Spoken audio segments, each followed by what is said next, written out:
আচ্ছা, কিছু সংখ্যক মানুষ আওয়ামী লীগের সমর্থক আছে, আমার এটা কোনো আপত্তি নেই, তা থাকতে পারে। কিন্তু আমি তো মনে করি যে 14 সাল, আমি যে পার্সোনাল অপিনিয়ন, এটা কিন্তু আমি আমার দলের পক্ষ থেকে বা অন্য কারোর পক্ষ থেকে বলছি না, যে 14 সালের পরে আওয়ামী লীগ যারা করে তাদের জাস্ট কমন সেন্স নিয়ে একটা মানে প্রশ্ন থাকবে। কারণ যেখানে 13 সালে এরকম একটা গণহত্যা হয় ৭৫-৭৫-এর মধ্যে, তারপর 14 সালের নির্বাচন থেকে শুরু করে এই যে এই বিষয়গুলো, এরপরে যখন আওয়ামী লীগের সমর্থন থাকে, আপনি যদি সমর্থন বলেন, আমি এখানে একটু একটু দ্বিমত পোষণ করবো।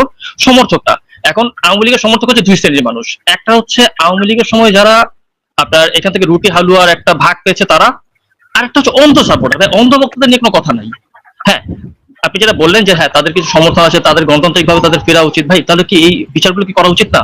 আপনি আওয়ামী লীগের মধ্যে এই যে এখন একটা কথা যেটা উঠছে, আমি এটা নিয়ে একটু কথা বলবো, যে একটা কথা উঠছে যে আওয়ামী লীগের মধ্যে যারা ফ্রেশ ইমেজের আছে তাদেরকে নিয়ে আবার আওয়ামী লীগ পুনর্গঠন করা, রিফন্ড আওয়ামী লীগ। ভাই, আওয়ামী লীগের মধ্যে আমি তো ফ্রেশ ইমেজ দেখি না, আপনি কাকে ফ্রেশ ইমেজ বলবেন?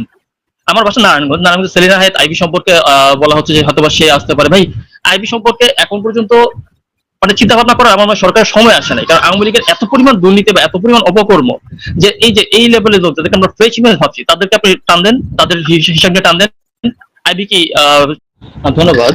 আসলে খুবই দুঃখের সাথে বলছি যে আজকে 7 মাস পরে এরকম একটা বিপ্লব বলি বা আমরা গণঅভ্যুত্থান বলি, 7 মাস পরে যখন আমরা দেখি আওয়ামী লীগের মতো একটা ফ্যাসিস্ট দল যারা এই বিপ্লবের মধ্যে বা গণঅভ্যুত্থানের মধ্যে প্রায় 700 প্রায় 1,500 মানুষ, 1,500 ছাত্র জনতাকে গুলি করে সরাসরি হত্যা করেছে। এবং শুধুমাত্র এই 1,500 না, গত 15 বছর যদি আপনি হিসাব করেন, একদম বিডিআর বিদ্রোহ থেকে শুরু, 2013 সালে হেফাজত ইসলামের যেই শাপলা চত্বরে যে নির্মম গণহত্যা, তারপর 14 সালের নির্বাচনের আগে বিএনপি এবং জামাতের উপর যে হরতাল বা অবরোধের সময় যেই ন্যাক্কারজনকভাবে গোলাগুলি হয়েছে বা গুলি করে হত্যা করা হয়েছে, এবং এর পরবর্তীতে অনেকগুলো ইস্যু আছে। তারপর আমরা এই বৈষম্য বিরোধী ছাত্র আন্দোলনের এই ব্যানারে যখন আন্দোলনটা হলো, তখন দেখলাম যে কিভাবে গুলির মতো মানে পাখির মতো গুলি করে মানুষগুলোকে মারছে।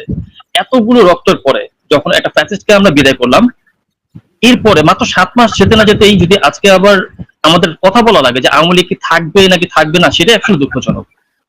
কারণ এরকম একটা গণহত্যার পরে আজকে যে আওয়ামী লীগ ষষ্ঠবার মনে করেন 2-4টা কথা বলতে পারছে, তারা যে মানে বিভিন্ন ধরনের ফেসবুক পেজ বা সোশ্যাল মিডিয়ার পেজ চালাচ্ছে, এগুলো আপনারা দেখেন, দেখলে একদম স্পষ্টভাবে দেখতে পারবেন তারা কিন্তু কোনোভাবেই তাদের এই অপকর্মে তারা লজ্জিত না বা অনুতপ্ত না। মেনলি তারা এখন তাদের যদি পেজগুলো আপনি দেখেন, দেখবেন যে সবসময় তারা হুমকি শুরু কথা বলছে, আমরা আবার আসবো, মানে আবার আসবো, খুব ভয়ঙ্কর রূপে আসবো, এসে আবার সবাইকে দেখিয়ে দেবো।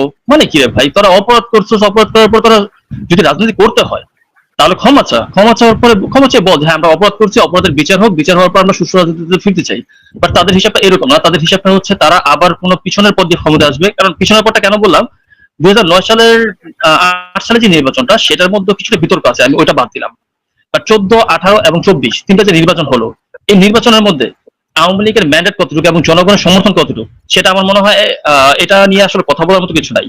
এবং এখনো যদি নির্বাচন করা হয় বা নির্বাচন দেওয়া হয়, তো এখানে আমার মনে হয় না যে 300 আসনের মধ্যে 10 থেকে 12টা আসনের বেশি আওয়ামী লীগ পাবে। এবং 10-12টা আসন ওই গোপালগঞ্জ বা এই আশেপাশের এলাকাগুলা বা ওই যে গাজীপুরের 2 একটা এলাকা আছে, এইসব অঞ্চলে এইসব আসনগুলো হয়তো বা তারা পাবে। বাট কিন্তু রোমান ভাই, আমাদের আশঙ্কা কিছু সংখ্যক মানুষ তো এখনো আওয়ামী লীগের সাপোর্টার আছে বাংলাদেশে। তো গণতান্ত্রিক দেশে কোন একটি রাজনৈতিক দলের রাজনীতি আপনি আইন করে নিষিদ্ধ করার এটাকে কিভাবে দেখেন, করা সম্ভব কিনা?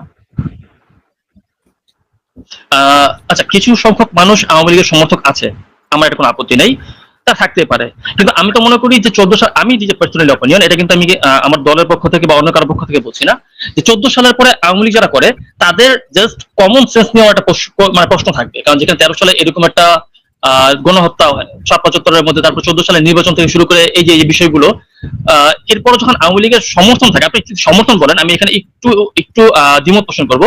সমর্থকটা, এখন আওয়ামী লীগের সমর্থক হচ্ছে দুই শ্রেণীর মানুষ। একটা হচ্ছে আওয়ামী লীগের সময় যারা আপনার এখান থেকে রুটি হালুয়ার একটা ভাগ পেয়েছে তারা, আর একটা হচ্ছে অন্ধ সাপোর্টার। অন্ধ বক্তাদের নিয়ে কোনো কথা নাই। হ্যাঁ, আপনি যেটা বললেন যে হ্যাঁ তাদের কিছু সমর্থন আছে, তাদের গণতান্ত্রিকভাবে তাদের ফেরা উচিত, ভাই তাহলে কি এই বিচারগুলো কি করা উচিত না? আপনি আওয়ামী লীগের মধ্যে এই যে এখন একটা কথা যেটা উঠছে, আমি এটা নিয়ে একটু কথা বলবো, যে একটা কথা উঠছে যে আওয়ামী লীগের মধ্যে যারা ফ্রেশ ইমেজের আছে তাদেরকে নিয়ে আবার আওয়ামী লীগ পুনর্গঠন করা, রিফন্ড আওয়ামী লীগ। ভাই, আওয়ামী লীগের মধ্যে আমি তো ফ্রেশ ইমেজ দেখি না, আপনি কাকে ফ্রেশ ইমেজ বলবেন? আমার বাসা নারায়ণগঞ্জ। নারায়ণগঞ্জ সেলিনা হায়াত আইবি সম্পর্কে বলা হচ্ছে যে হয়তো বা সে আসতে পারে। ভাই, আইবি সম্পর্কে এখন পর্যন্ত মানে চিন্তা ভাবনা করার আমার মনে হয় সরকারের সময় আসে নাই, কারণ আওয়ামী লীগের এত পরিমাণ দুর্নীতি বা এত পরিমাণ অপকর্ম যে এই লেভেলে লোক যাদেরকে আমরা ফ্রেশ ইমেজ ভাবছি তাদেরকে আপনি টান দেন, তাদের হিসাবকে টান দেন, আইবি কি